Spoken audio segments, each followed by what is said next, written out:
आज के इस लेक्चर में मैं आपको पेज डिज़ाइन करना सिखा रहा हूँ। ASP.NET में आप पेजेस को कैसे डिज़ाइन करोगे और एक कैसे आप ASP.NET एप्लीकेशन को फर्स्ट टाइम अगर आप अपने सिस्टम में ओपन करते हो तो कैसे करोगे। तो उसके लिए आपको सबसे पहले क्या चाहिए, आपको ASP.NET इंस्टॉल होना चाहिए आपके सिस्टम में प्राइमरी लेवल पे। और जैसा कि मैंने आपको बताया था कि आपके पास 2019 है या फिर 2022 है या 17 है, कोई भी वर्जन आप इसको इंस्टॉल कर सकते हो अपने लैपटॉप में। और मैंने जैसे इसमें किया हुआ है विजुअल स्टूडियो 2019 किया हुआ है, तो मैं यहाँ पे टैब में विजुअल स्टूडियो पहले टाइप करता हूँ। तो ये देखो मेरे पास विजुअल स्टूडियो 2019 इंस्टॉल है। ये ओपन करूँगा, मैं इस पर क्लिक करूँगा। फर्स्ट टाइम जब आप किसी एप्लीकेशन को, वेब एप्लीकेशन को बनाओगे, तो जैसे आप वेब एप्लीकेशन को बनाओगे ऑटोमेटिकली आपका ASP.NET टेम्पलेट वो सिलेक्ट हो जाता है। तो ASP.NEट क्या है, एक वेब टेक्नोलॉजी है जिसके थ्रू आप वेब पेजेस बनाते हो। तो ये आपका फर्स्ट स्क्रीन है। इस फर्स्ट स्क्रीन के अंदर में जो लेटेस्ट प्रोजेक्ट आपने यूज़ किया हुआ है वो यहाँ पे लेफ्ट पैनल पे शो होगा, और राइट पैनल पे आप देखो आपके पास गेट स्टार्टेड है, क्लोन ऑन रिपोजिटरी। कोई रिपोजिटरी अज्योर हो गया, जैसे आपके पास में गिटहब हो गया, डेववुड हो गया, उस पर हम बना सकते हैं, डायरेक्टली रिपोजिटरी पे बना सकते हैं। यहाँ पे है ओपन प्रोजेक्ट सोल्यूशन। प्रोजेक्ट को कोई पहले से बना हुआ प्रोजेक्ट है उसको सोल्यूशन के थ्रू ओपन करना, और उसमें अगर सोल्यूशन नहीं है तो आप प्रोजेक्ट को फोल्डर के थ्रू भी ओपन कर सकते हो, कोई बना हुआ ऑलरेडी प्रोजेक्ट है। और यहाँ पे नीचे एक ऑप्शन जो दिख रहा है आपका, ये है आपका क्रिएट न्यू प्रोजेक्ट। अगर आपको ब्रांड न्यू प्रोजेक्ट आपको बनाना है, एक नया प्रोजेक्ट आपको क्रिएट करना है, चाहे वो ASP.NEट का हो या मरीन पे हो या विंडोज़ हो, कोई भी हो, तो आपको यहीं पे इसी ऑप्शन को सिलेक्ट करना है, क्रिएट न्यू प्रोजेक्ट। तो जैसे आपने क्रिएट न्यू प्रोजेक्ट पे क्लिक किया, आपके पास देखो ये विंडो ओपन होगी जिसके अंदर में आपको यहाँ पे टेम्पलेट सेलेक्ट करना है कि आपको क्या बनाना है, और उसके हिसाब से आपको लैंग्वेज सेलेक्ट करनी है। क्योंकि मुझे आपको यहाँ पे लैंग्वेज मेरे को C# लेनी है, मैंने यहाँ पे लैंग्वेज ले लिया C#। मुझे जो एप्लीकेशन डेवलप करना है, मुझे वेब एप्लीकेशन डेवलप करना है, तो मैंने यहाँ पे वेब सेलेक्ट कर लिया। तो वेब से रिलेटेड जितने भी एप्लीकेशंस आपके हैं वो उसके टेम्पलेट यहाँ पे आ गए। अब इसमें से मुझे जो सेलेक्ट करना है वो करना है ASP.NET फ्रेमवर्क। ठीक है, आपको करना है ASP.NET फ्रेमवर्क। अगर आपको इसमें लगता है कि फाइंड आउट करने में थोड़ी प्रॉब्लम हो रही है, तो आप यहाँ पे सर्च बार में ASP.NET फ्रेमवर्क लिख सकते हो। जैसे ASP.NET FR लिखा मैंने, तो देखो FR के साथ में जो फ्रेमवर्क वाले जितने भी एप्लीकेशन है वो आ गए। आपको जो सिलेक्ट करना है, क्या करना है, ASP.NET web application .NET framework. ठीक है, .NET फ्रेमवर्क ये सिलेक्ट करना है फिलहाल आपको। आप .NEट फ्रेमवर्क के थ्रू पहले बनाने जा रहे हो, तो आपको ये वाला सिलेक्ट करना है जिसके थ्रू आप C# के थ्रू विंडोज़ क्लाउड वेब बना सकते हो एक ही लैंग्वेज के साथ। लेकिन मुझे अभी क्या करना है, वेब एप्लीकेशन बनाना है, तो मैंने क्या किया, ASP.NEट वेब एप्लीकेशन के साथ देखो आपका ASP.NEट टेक्नोलॉजी अपने आप ऐड हो गई, और ये .NEट फ्रेमवर्क के साथ में बता रहा है। ठीक है, आप इस वाले पार्ट को सिलेक्ट करोगे, सिलेक्ट करने के बाद नेक्स्ट पे क्लिक करोगे। यहाँ पे एप्लीकेशन का नेम आपको एक गिवन देना पड़ेगा जो आप बनाना चाहते हो। जैसे अगर आप नहीं भी देते हो तो यहाँ पे बाय डिफ़ॉल्ट जो भी आपका लास्टली क्रिएट है उसके बाद ये ऑटोमेटिकली ऐड हो जाता है। जैसे 31 के नाम से आ रहा है, आपको कोई भी एक एप्लीकेशन बनाना है, कोई भी आपको नाम देना है, आप यहाँ पे नाम दे सकते हो। जैसे मैंने दे दिया माई फर्स्ट वेब एप्लीकेशन। ठीक है, चाहो तो आप स्पेस भी दे सकते हो, इसमें कोई मैटर नहीं करता इसमें। तो माई फर्स्ट वेब एप्लीकेशन के नाम से मैंने करा। लोकेशन बाय डिफ़ॉल्ट तुम्हारा यहाँ पे रिपोज नाम से फोल्डर होगा, C ड्राइव के अंदर में रिपोज, यानी कि यूज़र्स जो मेरा आपका सिस्टम का नेम होगा, और सोर्स के अंदर में रिपोज के अंदर में होता है बाय डिफ़ॉल्ट स्टोर। अगर आप चाहो तो इसका डेस्टिनेशन चेंज करना, आप CD कहीं भी और कराना चाहते हो तो करा सकते हो। ठीक है, आप चाहते हो कि जो आपका एप्लीकेशन का नेम होगा वो उसका जो सोल्यूशन फाइल हो सेम नेम का हो, तो यहाँ पे टिक कर दोगे तो उसी फोल्डर में सोल्यूशन फाइल भी उसकी स्टोर होगी। सोल्यूशन फाइल बेसिकली क्या होता है, ओपन करने के लिए होता है। अगर आप उसी प्रोग्राम को दोबारा से ओपन करने जाओगे तो सोल्यूशन फाइल पे क्लिक करोगे तो पूरा का पूरा आपका इंटायर प्रोजेक्ट लोड हो जाता है। जो 1 KB की एक सोल्यूशन फाइल होती है उसी के नाम की बनेगी जिस नाम से आपका एप्लीकेशन बन रहा है। और ये आपका फ्रेमवर्क है, जो लेटेस्ट फ्रेमवर्क ऑटोमेटिकली आ रहा है। देखो इतने सारे फ्रेमवर्क जो मैंने आपको बताए थे वो सारे फ्रेमवर्क इसके लिस्ट में है। किसी भी फ्रेमवर्क पे आप काम कर सकते हो, लेकिन अगर आप इस पे काम कर रहे हो तो आप लेटेस्ट फ्रेमवर्क ही यूज़ करो जो है 4.7.2 2019 में। और यहाँ से आप क्रिएट पे क्लिक करते हो। उसके बाद भी आपको एक ऑप्शन देता है कि आप जो एप्लीकेशन बनाने जा रहे हो वो किस तरह का एप्लीकेशन बनाने जा रहे हो। तो यहाँ पे सबसे पहला ऑप्शन है एम्प्टी का मतलब बिल्कुल ब्लैंक एप्लीकेशन आपको देगा स्क्रैच लेवल पे बनाने के लिए। ये है वेब फॉर्म। वेब फॉर्म अगर आप सेलेक्ट करते हो तो आपके पास में कुछ जो नीडेड एप्लीकेशन के लिए जो इनिशियल लेवल पे CSS चाहिए, जावास्क्रिप्ट चाहिए, या जो डिज़ाइन चाहिए, जो मास्टर पेज चाहिए, कंटेंट पेज चाहिए, आपको एक बना के देगा, एक एग्जाम्पल के तौर पे देगा। और इसके बाद एक MVC है, मतलब मॉडल व्यू कंट्रोलर, यानी कि आपका 3 टायर आर्किटेक्चर, जिसका आपका नाम सुना होगा आप लोगों ने, 3 टायर आर्किटेक्चर। ये 3 टायर आर्किटेक्चर बेस्ड एप्लीकेशन बनाने के लिए है। और इसके बाद नीचे आता है वेब API। वेब API मतलब एप्लीकेशन प्रोग्रामिंग इंटरफेस, यानी कि API टाइप का अगर आपको कुछ एप्लीकेशन बनाना है, लाइक आप चाहते हो कि एक सर्विसेज, API सर्विसेज होती है बेसिकली, जो मोबाइल एप्लीकेशन को चलाने के लिए होती है, वेब एप्लीकेशन को चलाने के लिए होती हैं, तो सर्विसेज को भी बना सकते हो। और उसके बाद आपका सिंगल पेज एप्लीकेशन बना सकते हो। सिंगल पेज एप्लीकेशन मतलब क्या हो गया, जैसे गूगल, बहुत सारे एप्लीकेशन आपने देखे होंगे कि एक ही पेज होता है, उसके अंदर में आप किसी पे भी क्लिक करते हो वो स्क्रॉल हो जाता है पेज, मतलब पेज जो होता है वो एक ही होता है। हाँ हाँ, तो उस तरह के जो एप्लीकेशन हैं आप इसमें अंदर सिंगल पेज एप्लीकेशन, से गूगल भी हो गया आपका सिंगल पेज एप्लीकेशन है, तो वो बना सकते हो। तो फिलहाल हम लोग आते हैं यहाँ पे वेब फॉर्म। मैं इसलिए वेब फॉर्म ले रहा हूँ क्योंकि हमारे पास इनिशियली कुछ एग्जाम्पल्स भी रहेंगे जो आपको मैं समझा पाऊंगा इजीली, और कुछ फोल्डर्स इसके अंदर में इनिशियली रहेंगे, उसके बारे में आपको मैं बता सकता हूँ। अगर आप यहाँ पे एम्प्टी लेते हो तो आपको कुछ भी नहीं मिलता। तो मैं यहाँ पे वेब फॉर्म लेता हूँ, यहाँ पे क्रिएट पे क्लिक करता हूँ। जैसे मैंने क्रिएट पे क्लिक किया तो मेरा जो जिस नाम से एप्लीकेशन मैंने लिया था और जो मैंने फोल्डर सेलेक्ट करी थी उसके अकॉर्डिंगली जो रिसोर्सेज उसको प्राइमरी चाहिए थे वो सारी उसको लोड करके वहाँ पे एक फोल्डर क्रिएट करेगा। उस फोल्डर के अंदर सारे रिसोर्सेज को क्या कर देगा, स्टोर कर देगा, और आपके पास एक ब्रांड न्यू एप्लीकेशन ओपन कर देगा, एक इन्वायरमेंट ओपन करेगा जिसके अंदर में आप कहाँ पे काम करोगे। अब जैसे ये ओपन होगा, ओपन होने के बाद जो ये आपको इंटरफेस देगा, उस इंटरफेस को हम IDE कहते हैं। IDE का मतलब होता है इंटीग्रेटेड डेवलपमेंट इन्वायरमेंट। एक ऐसा इन्वायरमेंट जो कि आपको सर्वर से इंटीग्रेट कर रहा है, जोड़ रहा है ना। जो आपको एप्लीकेशन अभी ओपन होगा, जो उस एप्लीकेशन के अंदर में आप उस इन्वायरमेंट से जुड़ोगे। कैसे जुड़ोगे, अगर ये ग्राफिकल नहीं होता तो आप नहीं जुड़ सकते थे, फिर आप कमांड के थ्रू जुड़ते हैं ना। फिर मैं आपको बोलता कि this is a list of command to open the things, तो आप उस कमांड को लेते, उस कमांड के अकॉर्डिंगली काम करते। लेकिन मैंने आपको क्या दिया है, वो ASP.NET ने आपको क्या दिया है, एक ऐसा इन्वायरमेंट दिया है। देखो एक इन्वायरमेंट ऐसा है जिसके थ्रू आप इससे जुड़ोगे, तो जिसको हम लोग यहाँ पे बोलते हैं IDE, इंटीग्रेटेड डेवलपमेंट इन्वायरमेंट। तो इस इन्वायरमेंट के बारे में आपको मैं बता दूँ पहले। ये आपको दिख रहा है सबसे ऊपर मेन्यूज़, आपने MS ऑफिस यूज़ किया होगा। MS ऑफिस जो आपने यूज़ किया हुआ, जैसे आपने MS ऑफिस के अंदर में मेन्यूज़ वगैरह देखे होंगे, वो सेम मेन्यूज़ का वर्किंग यहाँ पे वही है। आपने देखा होगा वहाँ पे MS ऑफिस में एक पेज आता था, उसमें आप टेबल्स यूज़ करते थे, टेबल बनाते थे, फॉर्मेटिंग करते थे, बोल्ड, इटैलिक, अंडरलाइन, अलाइन करते थे। ये सारी फीचर्स जो आपका उसमें था वो सारी चीज़ें इसमें भी हैं मेन्यूज़ के अकॉर्डिंग। बिल्कुल माइक्रोसॉफ्ट का MS ऑफिस का फॉर्मेट इन्होंने यूज़ किया हुआ है। उसके बाद देखो आपका लेफ्ट में साइड में आप देखो यहाँ पे सोल्यूशन एक्सप्लोरर दिख रहा है। सोल्यूशन एक्सप्लोरर पे मैंने टैप किया तो सोल्यूशन एक्सप्लोरर खुल गया। मैंने जैसे हटाया वो अपने आप क्या होगा, स्क्रॉल डाउन करके बंद हो जाएगा। अगर मैं यहाँ पे सर्वर एक्सप्लोरर खोलूँगा तो ये सर्वर एक्सप्लोरर खुला और वो बंद हो गया। तो इस तरह से क्या है, ये ऑटो है। अगर आप चाहो इसको तो आप उसको फिक्स भी कर सकते हो। तो ये सारे टैब्स बने हुए हैं, ये एक तरह से विंडोज़ हैं जहाँ पे आपको रिसोर्सेज आपको प्रोवाइड करके देगा ये।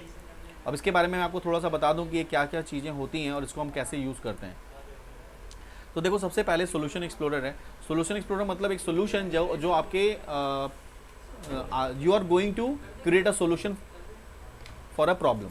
एक प्रॉब्लम का सोल्यूशन बना रहे हो, you are going to design a solution for a problem. एक प्रॉब्लम है तुम्हारे पास, मेरे पास मैं एक एप्लीकेशन तुमसे बनवाना चाहता हूँ जिसमें सेल परचेज मेरा मेंटेन हो जाए ईजिली। तो मैंने तुमसे बोला कि मेरे को ऐसा बना के दो जहाँ पे सेल भी मेंटेन हो, परचेज भी मेंटेन हो। तो you are going to design a solution for a problem. तो इस सोल्यूशन का नाम देखो सोल्यूशन एक्सप्लोरर ही रखा गया है इस विंडो के अंदर में। इसमें सबसे पहले सोल्यूशन का नाम है, उसके बाद कनेक्टेड सर्विसेज हैं, उसके बाद प्रॉपर्टीज़ है। प्रॉपर्टीज़ का मतलब यहाँ पे जो इस एप्लीकेशन है, ये एप्लीकेशन जो बनाया है इसकी अपनी भी तो एक प्रॉपर्टी होगी। तो इसकी जो प्रॉपर्टी है वो assembly.info.cs के नाम से एक फाइल है। CS देखो एक्सटेंशन का CS है, ये ऑटो जनरेटेड फाइल है जिसके अंदर में एप्लीकेशन का नेम आ रहा है, एप्लीकेशन की कॉन्फ़िगरेशन इन्फॉर्मेशन आ रही है, कॉपीराइट लॉ आ रहा है, ट्रेडमार्क आ रहा है, सारी चीज़ें आ रही हैं। इसकी अपनी एक ID जनरेट हो रही है, इसका एक वर्जन आ रहा है। हर एक एप्लीकेशन जब तुम बनाते हो तो उसका एक अपना वर्जन बनता है।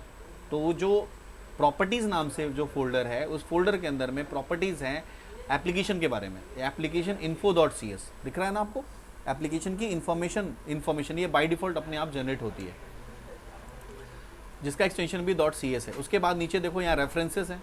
मैंने आपको कल बताया था रेफरेंसेस, यानी कि रेफरेंसेस मतलब कि वैसे रेफरेंसेस जिसके थ्रू आप किसको काम कर सकते हो। मतलब जो अगर आपने रेफरेंसेस यूज़ किया है तो उस रेफरेंस को आप क्या कर सकते हो, यूज़ कर सकते हो।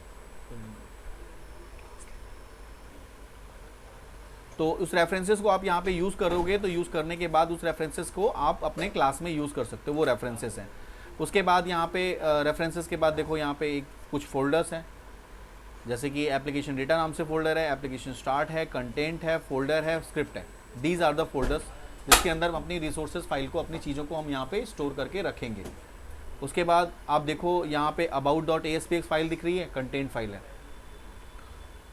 एक यहाँ पे bundle.configuration फाइल है, वो बंडल को क्रिएट करेगा। उसके बाद यहाँ पे connect.aspx है, default.aspx है, एक आइकन है। उसके बाद global.asx फाइल है, asx फाइल है, पैकेजेस कॉन्फ़िगरेशन है, site.master है, जो मैंने आपको बताया था मास्टर पेज के बारे में। अब site.master है जो को मास्टर पेज के हिसाब से आएगा, तो ये मास्टर पेज की इंफॉर्मेशन आपकी आ जाएगी।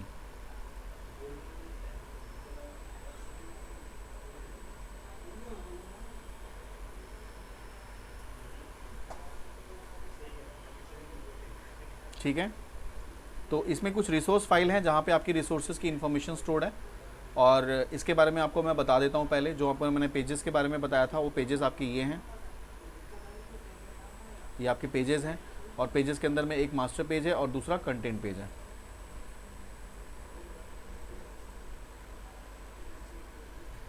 ठीक है, ये वाला पेज जो है मास्टर पेज है।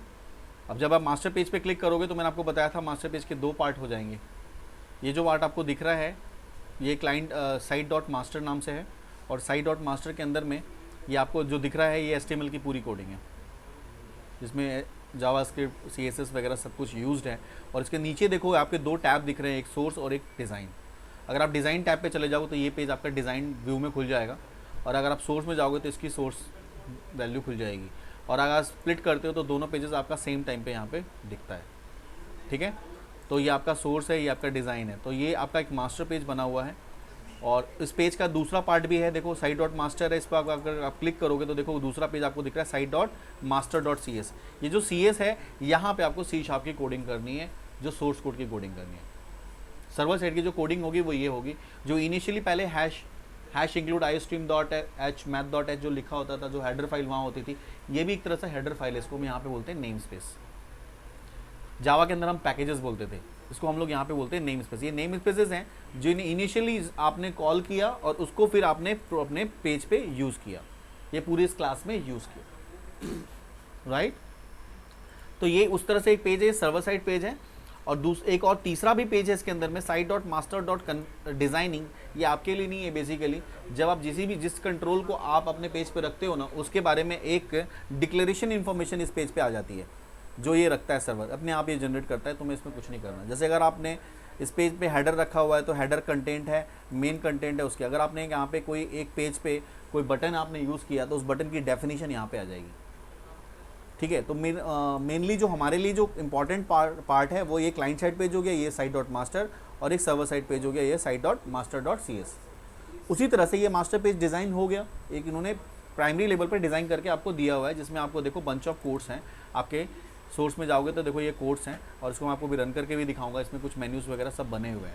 इसका दूसरा पार्ट देखो है इस पेज के थ्रू जो डिफ़ॉल्ट पेज बनाया हुआ उन्होंने, यानी कि मास्टर पेज के थ्रू एक होम पेज बनाया है, फर्स्ट पेज। इस होम पेज को जो उन्होंने बनाया, देखो इसमें भी इसका सोर्स आ रहा है, और डिज़ाइन पे जाऊंगा तो मैं डिज़ाइन आ रहा है। इस डिज़ाइन में आप देखो जो इसका हेडर पार्ट है वो उसका मैं कर्सर का पॉइंटर मेरा ब्लॉक है, क्योंकि ये मास्टर पेज के थ्रू आया हुआ है। और अगर आप इसमें आओगे तो देखो ये भी ब्लॉक है, फुटर है, ये हेडर है। लेकिन इसका जो कंटेंट एरिया है, कंटेंट एरिया मतलब ये वाला एरिया, ये जो एरिया है इसके अंदर मैं कुछ भी चेंजेस कर सकता हूँ, कुछ भी लिख सकता हूँ, कुछ भी ऐड कर सकता हूँ। ये कंटेंट एरिया है जो मैंने आपको बताया था अभी। इसके अंदर आप कुछ भी चेंजेस कर सकते हो, लेकिन अगर आप ऊपर करना चाहो तो नहीं कर सकते, नीचे करना चाहो तो नहीं कर सकते। क्यों? क्योंकि ये जो पेज है, डिफ़ॉल्ट पेज जो है वो मास्टर पेज के थ्रू बना हुआ है। ये कौन सा मास्टर पेज के थ्रू बना हुआ है? site.master। ये site.master नाम से एक मास्टर पेज बनाया, उसके थ्रू ये बना हुआ है। उसी तरह से यहाँ पे इसका भी देखो, अगर तुम डिफ़ॉल्ट पेज की बात करते हो तो डिफ़ॉल्ट पेज के अंदर में तुम्हारा ये आ गया, और यहाँ पे सोर्स आ रहा है HTML, और इसका डिज़ाइन आ रहा है। और इसका ही एक दूसरा पार्ट होगा जो सर्वर साइड पेज होगा। देखो अगर आप इसको एक्सप्लोर करोगे तो यहाँ पे देखो default.aspx.cs नाम से पेज है, ये सर्वर साइड पेज है, जहाँ पे आप एक्चुअल कोड करोगे उस पेज की, जो आपका डिफ़ॉल्ट वाला पेज है, फर्स्ट वाला। ठीक है, उसी तरह से आप देखो एक और पेज आपका बना हुआ है कनेक्ट के नाम से, कॉन्टैक्ट के नाम से पेज है। इस कॉन्टैक्ट का नाम के अंदर में भी देखो आपके पास सर्वर साइड पेज है। यानी कि यहाँ पे एग्जाम्पल के तौर पे इन्होंने 3 पेजेस आपको बना के दिए हैं। कनेक्ट के नाम से है, अबाउट के नाम से है और डिफ़ॉल्ट के नाम से, जो कि क्लाइंट साइड पेज है, सॉरी जो कि कंटेंट पेज है, और साइट डॉट मास्टर जो है वो सर्वर साइड पेज है।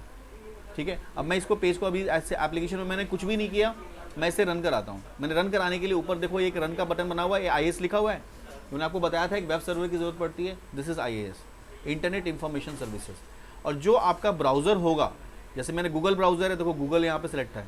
अगर आप चाहते हो उसको मोज़िला क्रोम में करना, तो यहाँ पे आप क्लिक करोगे तो एक ड्रॉप डाउन खुलेगा, उसमें से आप जो भी ब्राउज़र चाहोगे उस ब्राउज़र को सिलेक्ट करोगे और उसे उसी बटन पे वापस क्लिक करोगे तो ये रन कर जाएगा। रन जब करेगा ये ब्राउज़र में करेगा इस तरह से। अभी जो हम इसको रन करा रहे हैं ये लोकल होस्ट पे रन कर रहा है। मैंने लोकली इसको बनाया, लोकल होस्ट पे रन कर रहा है। देखो यहाँ पे लिखा हुआ है लोकल होस्ट, और उसका लोकल होस्ट का एक पोर्ट का नंबर होता है। लोकल होस्ट का एक पोर्ट का नंबर होता है। इस पोर्ट का नंबर, उसके बाद एप्लीकेशन के जो पेज का नाम होगा वो आ जाएगा इसके अंदर में। और जो कि ASP.NET आपको कुछ ऐसी फैसिलिटीज़ भी प्रोवाइड करती है कि आपका एक्सटेंशन हाइड कर देती है, क्योंकि यूज़र को एक्सटेंशन पता चलता है ना तो वो हैक करता है। तो यहाँ पे देखो आपका पेज के बारे में वो एक पेज उन्होंने बना के दिया, और इसमें आपका मेन्यूज़ हैं, और ये आपका फूटर है, और इसका कंटेंट है। और इसके अंदर में होम पे क्लिक कर रहे हो तो ये होम पेज खुल रहा है, अबाउट पे क्लिक करो तो अबाउट तो खुल रहा है लेकिन इसका एक्सटेंशन हाइड है। ठीक है, और कॉन्टैक्ट पे क्लिक कर रहे हो तो कॉन्टैक्ट का पेज खुल रहा है। यानी हर एक पेज का लेआउट देखो सेम है, हर एक पेज का ये वाला होम पेज से कनेक्टेड है, ये आपका फूटर है। अगर मैं इसके अंदर में एक और मेन्यू ऐड करना चाहूँ, यहाँ पे मैं एक प्रोडक्ट का मेन्यू ऐड करना चाहता हूँ यहाँ पे, तो मैं कैसे करूँगा? तो मुझे क्या करना होगा, इसको वापस अगर इसको रन करा लिया आपने तो इसको ब्राउज़र से यहाँ से ब्राउज़र क्लोज करोगे। कभी कभी ब्राउज़र क्लोज करने के बाद ऑटोमेटिकली आपका एप्लीकेशन बंद हो जाता है, लेकिन कभी कभी ब्राउज़र को क्लोज करने के बाद भी ये नहीं बंद होता है, तो आपको यहाँ पे स्टॉप बटन पे क्लिक करना होगा। यहाँ पे रेड कलर का स्टॉप आ जाता है। देखो जैसे रन करा लिया तो रन कराते ही देखो ये आपका ये तो आ गया इसमें ब्राउज़र में, यहाँ पे स्टॉप का बटन आ गया। जब तक इसको आप स्टॉप नहीं करोगे तब तक आप इसमें कुछ भी अमेंडमेंट नहीं कर सकते। तो ध्यान रखना, कभी भी आप इसको रन कराते हो तो स्टॉप करने के लिए आप स्टॉप पे क्लिक करोगे, स्टॉप हो गया। ठीक है, इसका सर्वर स्टॉप हो गया, बेसिकली सर्वर स्टार्ट हो गया था वो। अब इसमें आप चाहते क्या हो, आप चाहते हो कि एप्लीकेशन का जो नेम था वो चेंज करूँ मैं। तो एप्लीकेशन का नेम किस में आ रहा था? साइट मास्टर में आ रहा था। अगर मुझे कुछ भी चेंजेस करने हैं इसके अंदर में तो मैं यहाँ से चेंज कर सकता हूँ। तो मैं यहाँ पे जाके मैं फाइंड आउट करूँगा मेरा एप्लीकेशन का नेम कहाँ लिखा हुआ था। तो मैं डिज़ाइन पे जाता हूँ, ये देखो एप्लीकेशन का नेम यहाँ लिखा हुआ, मैंने इस पर क्लिक करा और क्लिक करने के बाद मैं सोर्स पे चला गया। देखो यहाँ पे आ गया कर्सर का पॉइंटर, और इसमें एप्लीकेशन का नाम में जो मैं चाहता हूँ वो मैं चेंज कर सकता हूँ।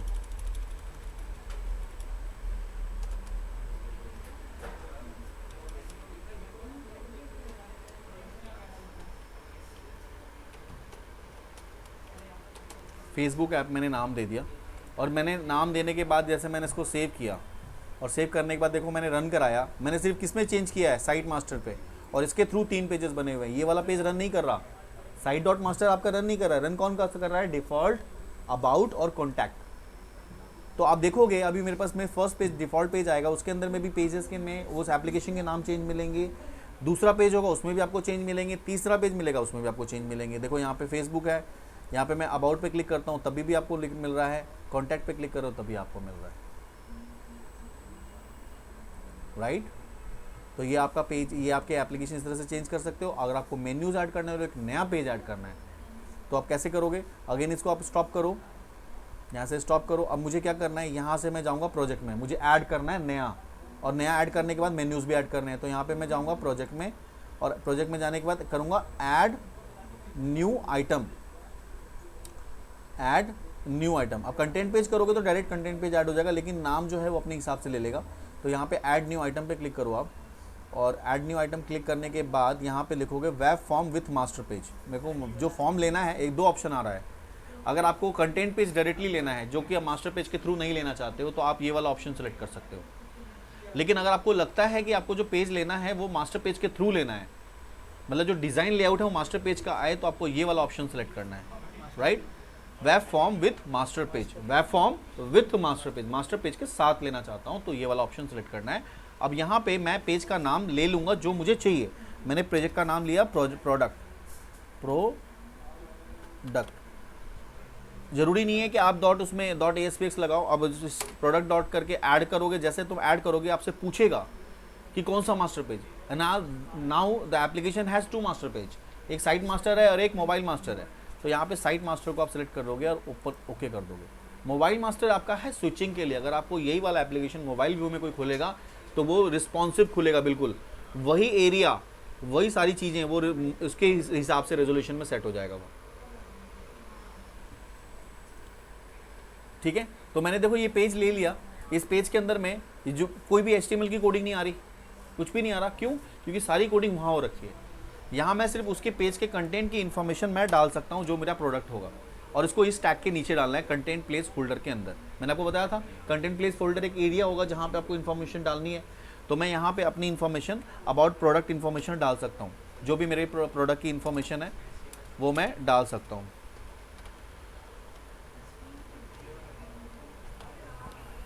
BR बेसिकली होता है लाइन को ब्रेक करने के लिए। तो मैंने कई सारे प्रोडक्ट को कॉपी करके यहाँ पे मैं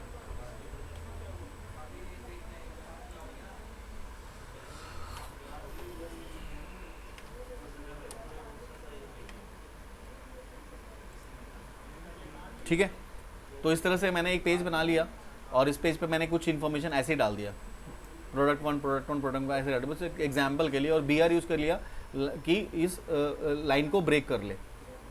ठीक है, रो को ब्रेक करने के लिए मैंने यहाँ पे एक BR ले लिया कि हर एक दूसरी लाइन पे ये शो हो।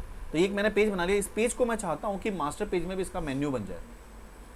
तो मुझे कहाँ जाना होगा? मुझे साइट डॉट मास्टर पे जाना होगा। तो मैं साइट डॉट मास्टर पे जाऊँगा और जाने के बाद मैं देखो यहाँ पे मेन्यूज़ बने हुए हैं, होम, अबाउट, कॉन्टैक्ट। तो फाइंड आउट करना है कि मेन्यू कहाँ बने हुए हैं। उस मेन्यूज़ में जाके किसी एक मेन्यू को आप लास्ट वाले मेन्यू को कॉपी कर लो और उसके नीचे पेस्ट कर दो। और पेस्ट करने के बाद जो मेन्यू का नाम है चेंज कर दो। कौन सा प्रोडक्ट चाहिए अपना, दिखाना क्या चाहते हो, प्रोडक्ट। और उस प्रोडक्ट को प्रोडक्ट पेज से कॉल करना है। तो जो HREF लिखा हुआ है, हाइपर रेफरेंस, आपको रेफरेंस किसका देना है? जो आपने अभी भी पेज ऐड किया है। तो आप इसको यहाँ से हटाओगे और हटाने के बाद कंट्रोल स्पेस बार दोगे। जैसे कंट्रोल और स्पेस बार आप क्लिक करोगे तो देखोगे आपके पास खुल जाएंगे बहुत सारे पेजेस की लिस्ट। उसमें से वो वाला पेज आप सिलेक्ट करो जो पेजेस आपने बनाए हैं। उसका नाम क्या था? प्रोडक्ट डॉट ASPX को क्लिक करोगे, क्लिक करते ही आपके पास वो पेज का रेफरेंस यहाँ पे आ जाएगा। ठीक है, वो पेज मैंने यहाँ पे लिंक किया, किससे? साइट डॉट मास्टर पे लिंक किया। तो देखोगे जितने भी इससे जुड़े हुए पेजेस हैं उन सब पे वो लिंक चला जाएगा। और मैं अब इसको रन कराता हूँ।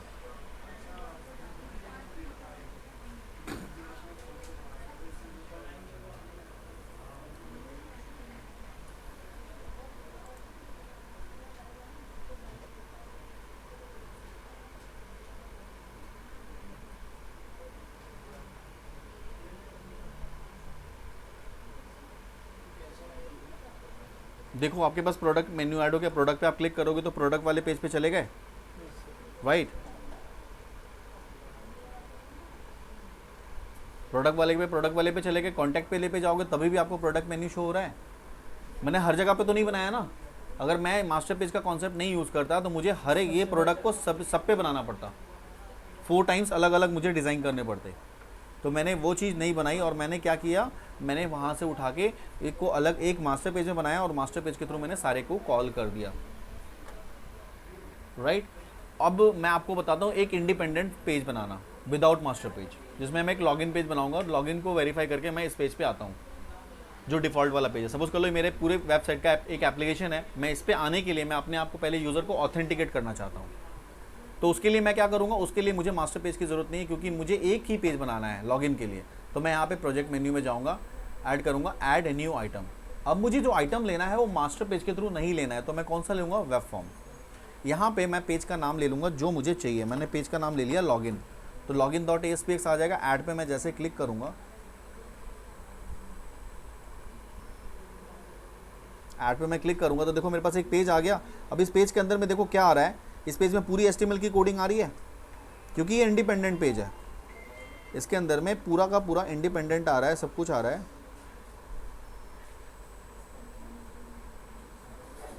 ठीक है। ये आपका पूरा HTML का पेज आ रहा है। इस HTML के पेज में आपको 2 पार्ट आ रही है, डिज़ाइन आ रहा है, बिल्कुल वाइट पेज आ रहा है, और एक आपको सोर्स आ रहा है जहाँ पे HTML की कोडिंग है। इस पेज में यहाँ से आपको पता होगा कि HTML की जो कोडिंग होती है वो HTML टैग से स्टार्ट होती है, HTML टैग में ख़त्म होती है। ये पूरा का पूरा जो पेज है क्लाइंट साइड का पेज, ये पेज 3 पार्ट में डिवाइडेड है। एक सबसे पहला पेज डायरेक्टिव, ये जो लाइन आपको पेज डायरेक्टिव कहते हैं, इससे ही बताता है कि ये जो पेज है इस पे जो लैंग्वेज यूज़ हुआ है वो सी शार्प यूज़ हुआ है। और जो ये पेज है ये इसमें auto wire up event true है, मतलब इसमें इवेंट सपोर्टेड है, कोई भी इवेंट इस पर फायर कर सकते हो आप। और इसका जो कोड बिहाइंड पेज है, जो मैंने आपको बताया था सर्वर साइड का जो पेज है उसको कोड बिहाइंड कहते हैं। तो कोड बिहाइंड पेज का नाम क्या है, login.aspx.cs। तो मैंने गिवन लिखवाया था login.aspx.cs जो है वो क्या है, आपका कोड बिहाइंड पेज है। तो ये बता रहा है कि जो कोड बिहाइंड पेज है उसका नाम ही ये है, जो सर्वर साइड पेज है जहाँ पे आप इसके लॉजिक कोड्स लिखोगे, राइट। और ये इनहेरिट है, किससे इनहेरिट है, उस एप्लीकेशन के नाम से इनहेरिट है, जिसका नाम हमने रखा था my first web application dot login. Login is a page, यानी उस जो एप्लीकेशन है उसका एक पार्ट है जिसका नाम है लॉगिन। तो ये इस लाइन को हम लोग कहते हैं पेज डायरेक्टिव, पेज डायरेक्टिव। उसके बाद देखो यहाँ से स्टार्ट हो रहा है HTML। HTML का पूरा टैग होता है। HTML के अंदर में भी पार्ट क्या हो गया, एक HTML के अंदर होता है हेड और एक होती है बॉडी। 3 पार्ट हो गया, ये पेज डायरेक्टिव, हेड और बॉडी। हेड के अंदर आपको क्या लिखना है, हेड के अंदर वैसी चीज़ों को लिखना है जो आपको लगता है बॉडी के अंदर कॉल करना है। कोई मुझे फंक्शन बनाना है, कोई मुझे मैथड्स बनाना है, कोई मुझे लिंक लिखना है, तो मैं किस में लिखूंगा, हेड के अंदर लिखूंगा और उसको मैं बॉडी के अंदर अप्लाई करूंगा। अगर आपको सपोज कर लो कोई जावास्क्रिप्ट या वीवी स्क्रिप्ट आपको यूज़ कर रहे हैं, तो जावास्क्रिप्ट का जो कोड होगा आप कहाँ लिखोगे, हेड के अंदर, और उसको बॉडी के अंदर में यूज़ करोगे। आपको कोई CSS फाइल आपको इंपोर्ट करनी है, यूज़ करना है इसके अंदर में, तो CSS को लिंक को कॉल करोगे कहाँ पे, हेड के अंदर में, और बॉडी में इसको क्या करोगे, यूज़ करोगे। ठीक है, तो ये चीज़ होता है आपका लॉगिन, एक HTML पेज होता है, नॉर्मल HTML पेज है, राइट। अब मैं इसमें आता हूँ, मुझे HTML ज़्यादा आता नहीं है, तो मैं इसको क्या करूँगा, मैं यहाँ से डिज़ाइन पे क्लिक करूँगा। जैसे मैं डिज़ाइन पे क्लिक करता हूँ तो देखो आपके पास डिज़ाइन ये एलिमेंट आपके पास ओपन हो गया। अब आपको HTML नहीं आती है तो आप कैसे डिज़ाइन करोगे, एक लॉगिन पेज डिज़ाइन करना है तो मुझे टेबल भी लेना नहीं आता। टेबल में टेबल होता है, फिर TD होता है, TR होता है, आपको पता ही नहीं इसके बारे में, तो आप कैसे बनाओगे इसको। तो बनाने के लिए आप क्या करोगे, यहाँ से जाओगे आपको टेबल्स में, मेन्यू दिख रहा है, सेम जो इन्वायरमेंट है। अगर आपने कभी ये MS वर्ड यूज़ किया हो, MS वर्ड, तो आप MS वर्ड में अगर आपने टेबल बनाए होंगे तो आपको बिल्कुल ध्यान आ जाएगा कैसे टेबल बनाते हैं, ऐसे सेम मेन्यू होता है। अब मैं यहाँ पे इंसर्ट टेबल पे क्लिक करता हूँ तो इसी तरह से फिर प्लेटफॉर्म खुलता है जो वहाँ खुलता था। अब मेरे को कितने लेने हैं, मेरे को अगर 4 लेने हैं, 4 रो लेने हैं और 2 कॉलम लेने हैं, तो मैंने 4 रो और 2 कॉलम करके ओके कर दिया। देखो आपके पास एक टेबल आ गया, 4 रो और 2 कॉलम का आ गया। इस टेबल को मैंने पूरा टेबल ही सिलेक्ट कर लिया। ध्यान रखना सिर्फ टेबल ही सिलेक्ट करना, क्योंकि यहाँ पे आपका टेबल ही लिखना आना चाहिए, दिखा रहा है ना टेबल ऑटो स्टाइल। अब इस टेबल को मुझे क्या करना है, छोटा करना है, तो मैंने यहाँ से कोने से इसको पकड़ा और उसको रीसाइज कर दिया अपने अकॉर्डिंगली। और उसके बाद मैंने क्या किया, इसको अलाइन में गया, ऊपर जाके सेंटर कर दिया। सेम चीज़ आपकी MS उसमें होती है, ठीक है, सेम चीज़ आपकी होती है MS वर्ड में ही। अब आप चाहते हो ये जो टेबल है ना, इसको थोड़ा सा नीचे स्क्रॉल करना है, तो मैंने ऊपर वाले डिप पे क्लिक कर रखा था, उसको मैं कर्सर का पॉइंटर नीचे रखा और मैंने एंटर कर दिया, BR यूज़ हो गया। जो ये मैं कर रहा हूँ ना, इसकी ऑटोमेटिकली कोड जनरेट हो रही है पीछे। देखो यहाँ पे BR लिखा हुआ आ गया, NBSP आ गया, क्योंकि स्पेस दे रहा हूँ मैं, ठीक है। NBSP मतलब स्पेस हो गया, ये पैराग्राफ खुल के एक स्पेस आ रहा है, ठीक है। आप चाहो तो इसमें BR भी यूज़ कर सकते हो, BR से भी आपका पेज नीचे आ जाएगा। तो ये आपने उसने कोड ले लिया और उसके बाद देखो टेबल का कोड आ गया आपके पास, टेबल का भी कोड आ गया आपके पास।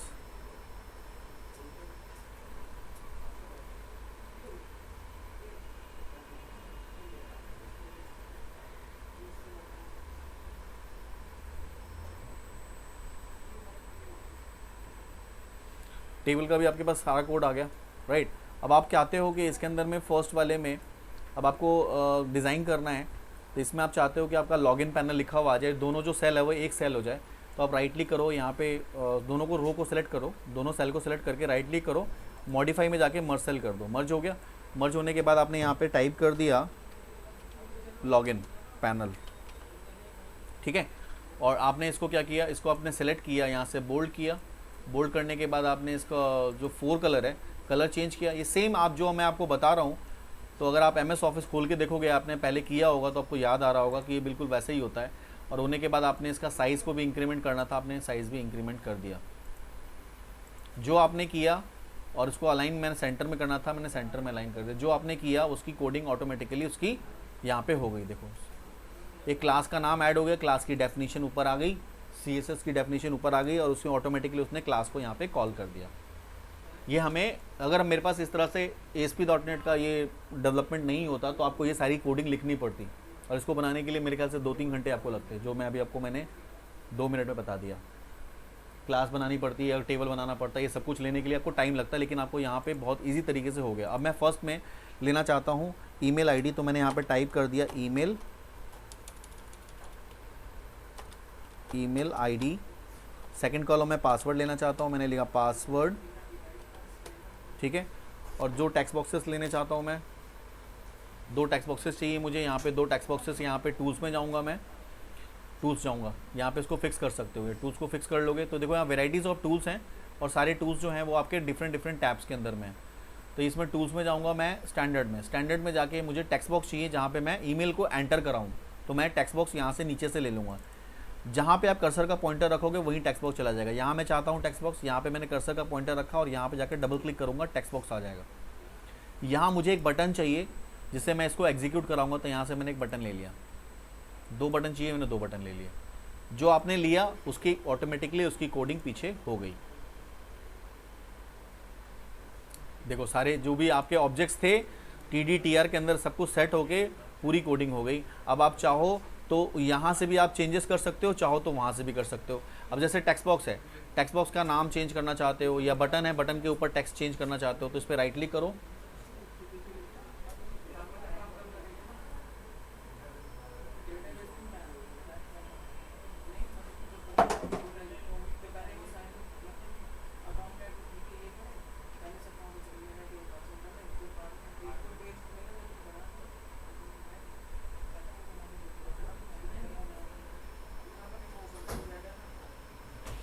तो यहाँ पे आप बटन को चेंज करना चाहते हो, तो इसके लिए आप जाओगे इस पर प्रॉपर्टी में, इस बटन की प्रॉपर्टी खुलोगे, देखो ये प्रॉपर्टी खुल गई बटन की। उस बटन का नाम आ रहा है बटन 1 और बटन का टेक्स्ट आ रहा है बटन। तो बटन का नाम मैं चेंज करना चाहता हूँ लॉगिन के नाम से, तो मैंने कर दिया यहाँ पे BTN लॉगिन। कभी भी बटन के नाम के अंदर में स्पेस नहीं होगा, ध्यान रखना है। तो मैंने करा BTN _ लॉगिन, ठीक है। BTN _ BTN का मतलब बटन, शॉर्ट फॉर्म है। और यहाँ पे टेक्स्ट में जाता हूँ मैं, और टेक्स्ट में मैं लिखना चाहता हूँ पूरा का पूरा कैपिटल में लॉगिन लिखा हुआ। तो इस तरह से लॉगिन मैंने टाइप कर दिया और एंटर किया, तो इसका टेक्स्ट जो है वो चेंज हो जाएगा लॉगिन से, ठीक है। उसी तरह से सेकंड बटन है, मैं चाहता हूँ उसका रीसेट हो जाए, तो यहाँ पे मैंने नाम चेंज कर दिया BTN _ रीसेट, और यहाँ पे टेक्स्ट में रीसेट लिखना चाहता हूँ, एंटर कर दिया, रीसेट हो गया। ये फॉर्म की डिज़ाइनिंग हो गई, ठीक है। जो डिज़ाइनिंग करी वो ऑटोमेटिकली यहाँ पे कोड सेट हो गया, ठीक है। और उसके बाद आप चाहते हो कि इस पर मैं थोड़ा सा छोटा सा एक प्रोग्राम लिखूँ, इसका नाम टेक्स्ट बॉक्स 1 है, इसका नाम टेक्स्ट बॉक्स 2 है, जो आपने C में किया होगा वही चीज़ मैं करा रहा हूँ। अगर ये दोनों वैलिडेट हो, मैं चाहता हूँ कि ईमेल आईडी a@gmail.com और पासवर्ड 123 है। अभी भी स्टैटिक लेके चल रहे हैं, अभी डेटाबेस मेरे पास नहीं है, तो मैं स्टैटिक लेके चल रहा हूँ। कैसे कोड का पैटर्न होगा वो मैं आपको बताना चाह रहा हूँ। तो मैं चाहता हूँ लॉगिन पे जैसे मैं क्लिक करूँ और इसका टेक्स्ट बॉक्स का जो ये टेक्स्ट बॉक्स है, टेक्स्ट बॉक्स 1 है, अगर इस टेक्स्ट बॉक्स का टेक्स्ट यानी टेक्स्ट बॉक्स 1 का टेक्स्ट = a.gmail.com और पासवर्ड 123 हो, तो मुझे कौन सा पेज खोल दे, डिफ़ॉल्ट वाला पेज खोल दे, ये वाला। अदरवाइज मेरे पास एक मैसेज आ जाए इनवैलिड यूज़र आईडी पासवर्ड का, ठीक है। तो कैसे लिखेंगे, अब ये एंटर करने के बाद बंदा किस पे क्लिक करेगा, इवेंट किस पे क्लिक करेगा, लॉगिन पे करेगा। तो यहाँ पे लॉगिन पे डबल क्लिक करोगे, जैसे लॉगिन पे डबल क्लिक करोगे लॉगिन का मेथड खुल जाएगा उस CS पेज पे। यानी आफ्टर एंटरिंग जो क्लाइंट एंटर करेगा, एंटर करने के बाद जैसे वो लॉगिन बटन पे क्लिक करेगा, ये लॉगिन बटन क्या करेगा, रेंडर करेगा सर्वर के इस मेथड पे। और जहाँ पे आपने कोड इंप्लीमेंट किया हुआ है, क्या आपने लिखा, इफ़ अगर पहले वाला जो टेक्स्ट बॉक्स है उसका नाम है टेक्स्ट बॉक्स 1 .text, अगर टेक्स्ट बॉक्स 1 का text equals to double equals to मतलब डबल कंपेयर करेगा, किससे कंपेयर करेगा, a@gmail.com। मैंने एक वर्बली वैसे ले लिया, नहीं आ रहा, @gmail.com एक ले लिया मैंने, किससे, टेक्स्ट बॉक्स 1 से। अब इसके साथ में लिखता हूँ एंड दूसरा वाला टेक्स्ट बॉक्स, इसका नाम क्या है, text box 2 .text। Equals to compare करेगा। एक और लिखता हूँ नंबर 1 2 3, अगर इन दोनों से कंपेयर करता है 1 2 3, अगर ये करता है तो क्या होना चाहिए, मैंने यहाँ पे एंटर किया और कर्ली ब्रेसेस ओपन और क्लोज करूंगा, इसका स्ट्रक्चर बनाऊंगा। अगर ये दोनों चीज़ें मैच करेंगी तो मैं क्या चाहता हूँ, मैं चाहता हूँ कि मेरा डिफ़ॉल्ट पेज खुल जाए। तो मैं यहाँ लिखूंगा उसके लिए रिस्पॉन्स, वो आपने रिक्वेस्ट किया, सर्वर क्या करेगा, रिस्पॉन्स करेगा। तो आप लिखोगे रिस्पॉन्स डॉट रीडायरेक्ट। रिस्पॉन्स जो है मेथड है, रीडायरेक्ट उसकी प्रॉपर्टी है। सर्वर क्या करेगा, रिस्पॉन्स करेगा और रिस्पॉन्स करके रीडायरेक्ट करेगा। उस पेज का नाम आपको विथ एक्सटेंशन यहाँ पे लिखना है डबल कोट्स के अंदर। उस पेज का नाम क्या है, default dot ASPX। Got it.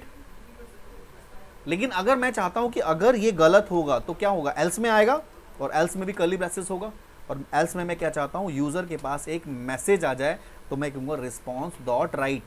और मैं इसमें जावा स्क्रिप्ट अगर यूज करना चाहता हूं तो जावा स्क्रिप्ट के लिए मुझे डबल कोट्स में स्क्रिप्ट लिखनी पड़ेगी। स्क्रिप्ट को मैं बंद करूंगा और स्क्रिप्ट का जो टाइप है अलर्ट है, अलर्ट लिखूंगा। और जो मैं चाहता हूं मैसेज जो शो हो, ये सिंगल कोड में मैसेज में टाइप करूंगा जो मैं चाहता हूं शो हो। तो मैं चाहता हूं यूज़र इनवैलिड यूज़र का मैसेज आया था, तो मैंने लिखा यहाँ पे इनवैलिड यूज़र, ठीक है। ट्राई अगेन, इस तरह से मैसेज आ जाए। और फाइनली मैंने स्क्रिप्ट को क्लोज कर दिया स्क्रिप्ट टैग के थ्रू। That's it. ठीक, मैंने छोटा सा 4 लाइन का प्रोग्राम लिखा है, 3 लाइन का प्रोग्राम लिखा है, ठीक है। यानी यूजर जब इस पे क्लिक करेगा और तो ये चेक करेगा ये दोनों चीजें सही होंगी तो ये खोल देगा, अगर नहीं होंगी तो ये मैसेज दिखा देगा। Got it. अब मैं इसको रन कराऊंगा, अब रन कराऊंगा तो पहले वाला पेज रन करेगा डिफॉल्ट वाला, लेकिन मैं चाहता हूं कि मेरा ये लॉगिन वाला पेज रन करे। तो मैं क्या करूंगा, लॉगिन वाले पेज पे जाके इस पे राइट क्लिक करूंगा और वहां पे एक ऑप्शन आएगा सेट एज स्टार्ट पेज। मैं इसको अब सेट करना चाहता हूं एज अ स्टार्ट में। अब मैं इसको फाइनली रन कराता हूं, तो अब देखोगे तुम्हारा कौन सा पेज रन करेगा, जो अभी अभी हमने लॉगिन का पेज बनाया है वो रन करेगा, वो वाला पेज नहीं रन करेगा जो पहले से रन कर रहा था। login.ASPX नाम लिखा हुआ आ रहा है आपके पास, तो ये आपके पास पेज आएगा और आप ये पेज आपके पास आ गया। अब यहाँ पे आप अपनी इन्फॉर्मेशन को डालोगे। अगर आप इनवैलिड इन्फॉर्मेशन डालते हो और लॉगिन पे क्लिक करते हो तो आपका क्या मैसेज आता है, इनवैलिड यूज़र ट्राई अगेन। और अगर आप वैलिड डालोगे A@